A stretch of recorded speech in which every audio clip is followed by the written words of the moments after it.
ধর্ম যার যার উৎসব সবার, ধর্ম যার যার উৎসব সবার, যার যার উৎসব সবার, ধর্ম যার যার উৎসব সবার। ধর্ম যার যার আর উৎসব সবার। ধর্ম যার যার উৎসব সবার। ধর্ম যার যার উৎসব সবার।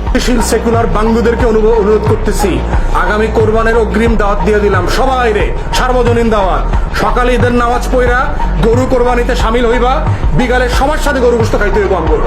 তখন বুঝবো যে ধর্ম যার যার উৎসব সবার কিনা। প্রমাণ করতে হইব এই বাঙ্গু সেকুলারদেরকে। খালি মুসলমানদের উৎসব আসলে আমাদেরকে এটা বুঝাও, মুসলমান ছেলেমেয়েদেরকে এটা বুঝাও যে হোলি খেলা রঙের উৎসব করা যাবে। সবাইরে যদি সার্বজনীন হয় সবাইরে বুঝাও, দেখি আসো কিনা। আশুরার রাতে আমাদের সাথে শোক মিছিল করো, আমাদের আশুরার সময় রোজা রাখো, 2 দিন 3 দিন করে রোজা রাখো, আমাদের উৎসবে সামিল হও, শবে বরাতের ইবাদতে সামিল হও। দেখো ইবাদত উৎসব কিনা, সার্বজনীন কিনা।